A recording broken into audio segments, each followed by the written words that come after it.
मार्ग मुख्यमंत्री के सरकारी निवास पे क्या रिपोर्ट है आपके पास? देखिए, प्रधानमंत्री 9:30 बजे तक करीब रहेंगे लखनऊ में मुख्यमंत्री आवास पर। यह पहला मौका है जब वो मुख्यमंत्री आवास आए हैं और यूपी में मंत्रियों के साथ मीटिंग कर रहे हैं। सबको बातचीत का अवसर मिलेगा, उनको सुनने का मौका मिलेगा। देखिए, यूपी एक बड़ा राज्य है, केंद्र का रास्ता यूपी से होके गुजरता है, ये हर कोई कहता रहा है। अभी थोड़े दिन बाद उत्तर प्रदेश में राज्यसभा के चुनाव हैं, राष्ट्रपति के चुनाव होंगे, फिर उसके बाद 2024 का लोकसभा चुनाव आएगा। मोदी की प्राथमिकता में उत्तर प्रदेश सबसे ऊपर है और इसीलिए आज ये मीटिंग रखी गई है। मंत्रियों से मिलने के साथ साथ वो सरकार के कामकाज की भी फीडबैक लेते हैं, क्योंकि वो उत्तर प्रदेश से ही सांसद हैं। बनारस के तमाम सारे लोगों से वो सीधे जुड़े हुए हैं। अभी एक बात ये भी आई कि आज की बैठक में क्या एजेंडा होगा। ये जो अभी एक कार्यक्रम चल रहा था कि सरकार जनता के द्वार, ये भी मोदी का ही दिया हुआ कार्यक्रम था, जिसको मंत्रियों के समूह बनाकर 18 मंडलों में, जिलों में अलग अलग भेजा गया।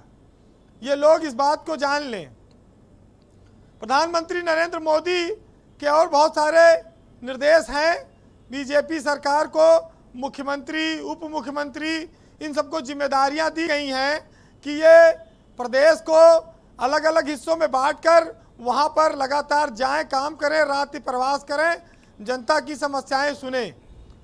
25-25 जिलों का प्रधानमंत्री के इस कार्यक्रम में बंटवारा होना है कि ये लोग लगातार इन क्षेत्रों में 6-6 महीना काम करें, फिर ये जिले बदले, फिर दूसरे लोग वहां काम करें। तो ये 25-25 जिले किन किन लोगों में आपकी सूचना के मुताबिक बंटने हैं? ये मुख्यमंत्री और दोनों डिप्टी सीएम 25-25 जिलों का, इनके ऊपर जिम्मेदारी दी जाएगी कि ये लोग अपने निगरानी में यहाँ विकास के काम, जनता से जुड़े हुए काम, सरकार की योजनाओं पर लगातार दौरा करें, वहाँ रात्रि प्रवास करें और फिर एक सर्टेन टाइम के बाद, 6 महीने के बाद फिर ये बदलाव होगा। ये सारे लोग, तीनों को बहुत बड़ी जिम्मेदारी प्रधानमंत्री कार्यालय से मिल चुकी है। उस पर भी आज इसके कार्यक्रम में, आज की मीटिंग में बात होगी। यूपी में बीजेपी का नारा है 75+ का। तो क्या ये सिर्फ एक बयान है या ये सीरियसली मामला है? बीजेपी इस पे सीरियस है, वो कोई ढिलाई नहीं बरतना चाहती। प्रधानमंत्री की मीटिंग आज इस दृष्टिकोण से भी मानी जा सकती है। वैसे लोग कह रहे हैं कि पाठशाला चल रही है, गुरु का ज्ञान चल रहा है, तमाम सारी जिम्मेदारियां हैं, लेकिन जब देश का शीर्ष नेता, बीजेपी का सबसे बड़ा नेता अगर वो प्रदेश में आया है तो स्वाभाविक है कि उनकी बातों को लोग सुनेंगे। वो प्रधानमंत्री हैं देश के, बीजेपी के शीर्ष लीडर हैं। 2024 का चुनाव उनके सामने है, चुनाव को जीतने की अपनी उनकी तैयारियां होंगी। लेकिन योगी पार्ट 2 के बाद ये मोदी जी का पहला मौका है जब वो यूपी आए और मंत्रियों से मिल रहे हैं। आज एक और बड़ी बात है ब्रजेश जी, लोगों का ध्यान इस ओर नहीं है। आज 16 मई है। आज ही के दिन 2014 में 16 मई को देश में मोदी युग की शुरुआत हुई थी। मोदी प्रधानमंत्री बने थे, आज ही के दिन निर्वाचित हुए थे। शपथ तो उन्होंने बाद में ली होगी। तो ये भी आज उत्तर प्रदेश में 8 साल के बाद करीब वो मौका है कि वो अपने गृह राज्य में है जहाँ से वो सांसद हैं। और कुल मिलाकर ये है कि ये जो पाठशाला और ज्ञान की बात है, देखिए कोई मंत्री नौसिखिया तो है नहीं, ये सब घुटे घुटाए खिलाड़ी हैं। अरे ये लोग 2-2 4-4 बार जो MP MLA रह जाता है, उसको कोई न शिक्षा और स्कूल की जरूरत है न मास्टर की, वो तो खुद ही प्रिंसिपल है, वो दो लोगों को ज्ञान बांटे। ऐसा लेकिन नहीं है, चाहिए होगा भाई, गवर्नेंस का तरीका तो सबको चाहिए होगा ना। हाँ, लेकिन ये सीखने का एक जो आइडियोलॉजी है प्रधानमंत्री की, उसका एक लाभ का अवसर ये बीजेपी के नेताओं के लिए आया है। आप यूपी के नेताओं को इतना चालू क्यों समझते हैं वीरेन जी? हो सकता है उन्हें भी ट्रेनिंग की जरूरत हो। ब्रजेश जी जो 2-4 चुनाव लड़ लेता है वो जानता है कि सरसों से कितना तेल निकलेगा, और बालू से तेल लोग निकालते रहे यहाँ, सरसों तो अपने आप में बड़ी चीज है। आप देखिए, बात हो रही थी जी। कि मुख्यमंत्री बदल दिए जाते हैं। अपने यहाँ कहा जाता था कि कांग्रेस की सरकार में पेड़ को हिला हिला के बीच बीच में देखा जाता था कि जड़ें ज्यादा गहरी तो नहीं हो गई हैं, तो जो मुख्यमंत्री ज्यादा गहरा हो जाता था उसको हटा देती थी कांग्रेस। तो बीजेपी भी अगर कहीं एक आध जगह हिला के पेड़ जड़ देख लिए बहुत गहरी है या नहीं है, तो उसमें क्या आपत्ति है किसी को? भाई कुछ ना कुछ पुराना तो रोग और सिस्टम तो रहेगा कांग्रेस वाला ना, वो तो कहीं जाता नहीं है। लेकिन तो आपके हिसाब से सबसे बड़ी ट्रेनर कांग्रेस है? भाई इन्होंने ही तो सबको सिखाया। अब इस देश में जब इन्हीं का राज रहा तो कौन जानेगा। जी। देखिए, कुल मिलाकर बात यह है कि जो परेशानियों से भागते हैं उनके लिए जिंदगी का हर मौका एक इम्तिहान हो जाता है और हारने वालों को कुछ मिलता नहीं। जो संघर्ष करता है, जो लगातार काम करता है, जो मुश्किलों से लड़ता है, वही विजेता बनता है, वही विजयी होता है।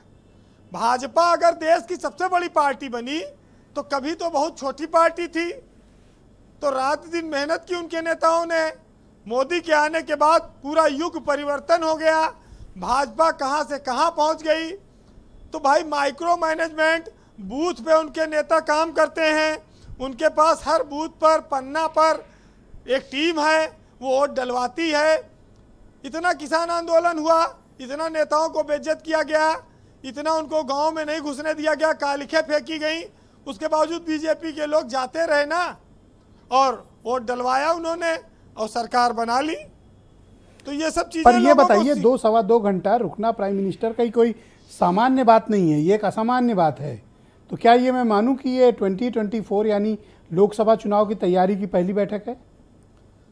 बिल्कुल, ये प्रधानमंत्री कामकाज के बारे में शुचिता का संदेश तो देंगे, मंत्रियों को ईमानदारी का पाठ पढ़ाएंगे, लेकिन जिस तरह से उन्होंने फोर्स फील्ड में झोंकी है जी, मंत्रियों का समूह बनवाकर, जी वीरेंद्र जी, देखिए ये बहुत साफ है कि वो 2024 की पूरी तैयारी में है और 75+ का उनका नारा है। हर पार्टी को अधिकार है कि वो अपनी पूरी तैयारी करे। अगर बीजेपी का प्रधानमंत्री करने आया है तो ये बीजेपी के लिए सौभाग्य की बात है, उनके कार्यकर्ताओं के लिए। बाकी दलों के लोग अगर नहीं कर रहे हैं, वो जिलों में जाके जिले कार्यकारिणी के लोगों तक से नहीं मिल पा रहे हैं, तो ये उनका अपना स्टाइल है पार्टी चलाने का। मायावती का जो लखनऊ में बैठ के मिलती हैं, जिलों में वो पता नहीं कब गई होंगी मीटिंग करने। कांग्रेस के पास पार्टी में नेता तो हैं, जिले में भी जाते हैं, लेकिन कार्यकर्ता नहीं खड़ा हो रहा है इनके साथ, इनको वोट कैसे मिले? अब मुसलमान वोट पर ही सब चुनाव में टकटकी लगाए हैं कि बीजेपी हिंदू वोट ले जा रही, मुसलमान के कुछ मिल जाए तो हो सकता है कुछ सीट आ जाए, लेकिन उम्मीद कम है। बहरहाल किसी चीज को बरकरार, कहा जाता है कि बुलंदी पर पहुंचना कठिन नहीं है, उस पर टिकना कठिन है। तो जो देश का प्रधानमंत्री है उसको 5 साल में, हर 5 साल में जनता के सामने इम्तिहान देना है और वो पास होकर आ रहा है, तो वो किसी मौके को कमजोर नहीं मानता है और हर क्षण तैयारी में रहता है। ये मोदी के प्रधानमंत्री बनने के बाद से बीजेपी के भीतर दिखा। एक साहित्यकार ने लिखा है कि जब टूटने लगे हौसले तो बस बात ये याद रखना, बिना मेहनत के हासिल तक तो ताज नहीं होते, और ढूंढ लेना अंधेरों में मंजिल अपनी, जुगनू कभी रोशनी के मोहताज नहीं होते। बहुत शुक्रिया वीरेंद्र जी, आपका बहुत बहुत धन्यवाद, बहुत बहुत शुक्रिया।